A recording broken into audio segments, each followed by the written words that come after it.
So this is going to be a quick review of something called Magformers. This is the Magformers standard set, which is 14 pieces. And these are little magnetic tiles, a lot like Magnatiles, but they are not compatible, made by a different company, different size, different magnet configuration. It's just the same sort of idea where you have magnets infused or built into metal plastic tiles, and they stick together. The magnets are clearly there, but they're hidden away and not removable. So these are child safe. The company recommends them for being used with children ages 3 and up. So no one under 3 should use these because these parts are, well, small-ish. This is a 1/2 inch marker, so it's about 2 inches on the leg of that triangle. So back to the Magformers. Again, they're very similar to Magnatiles. They're a little bit more affordable, I will point that out. This 14-piece set sells on Amazon for $15.99 with Prime shipping. It retails, apparently, for $25, but I think you'd expect to buy it for $16. And then the sets get bigger and bigger as you go from there. And basically it's a plastic, a BPA-free plastic. They call it HQ ABS. I think that's high quality ABS plastic. CE, ASTM, EN71, all certified for the ABS, so that's nice to see. The magnets are neodymium magnets, so that's a rare earth magnet, which means they have a surprising amount of strength, which means the shapes do hold together fairly well. The standard set, again, this is a 14-piece set, comes with 8 of these triangles. It's an equilateral triangle, and then 6 squares. This is in a rainbow configuration, they call it, which means that it's all sorts of different colors, but then also that each of the tiles has a different color on each side. And the colors are paired. So red and orange, not like red and orange and red and green. This is like blue and light blue. I guess that one's a little tricky, but again, all the colors are in a pairing. So that's a lot of fun, but I guess you're gonna, inevitably, you tend to buy more so you could have all the colors you want, especially if your children are picky about colors.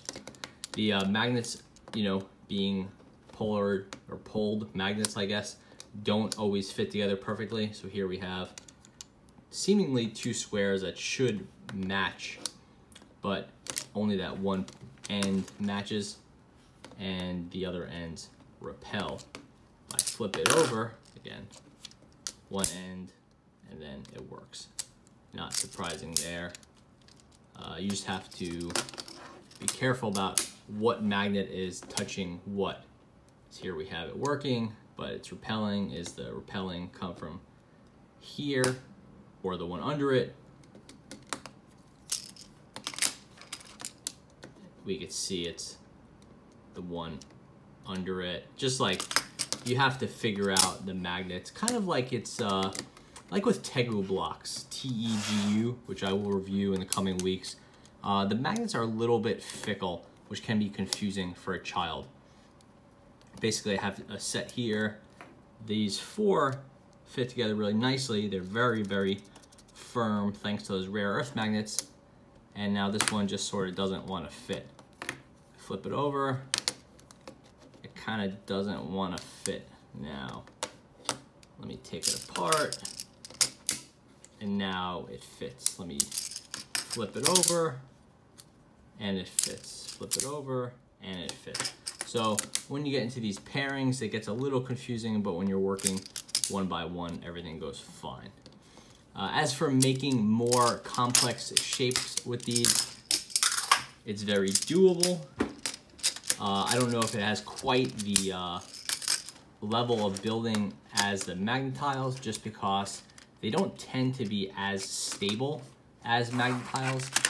And that's largely because, again, the magnets are a little fickle, but also the ends are rounded, as you could see there. So from an architectural standpoint, it's great that these have the stronger magnets, but the they're less block-like, so building with them can be a challenge.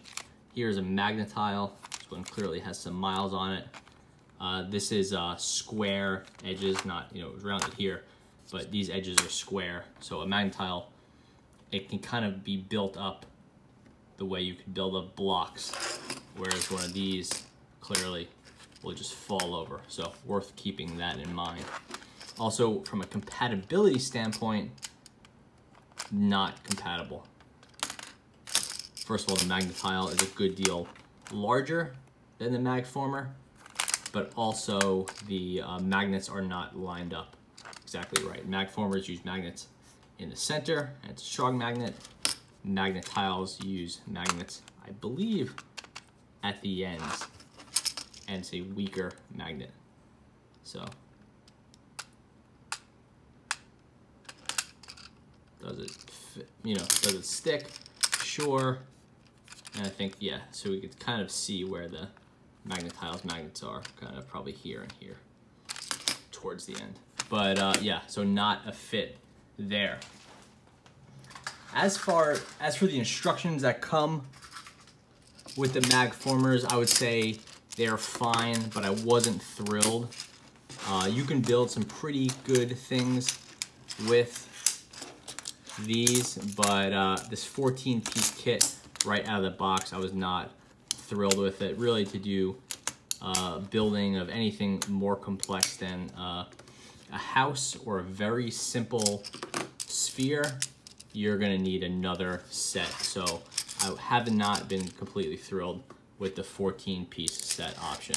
I would say if you're gonna go ahead and invest in Magformers, you should go ahead and go with a 30-piece set. And I think that will bump the price up to not a huge amount more, maybe like $25 or something like that. Really not that bad.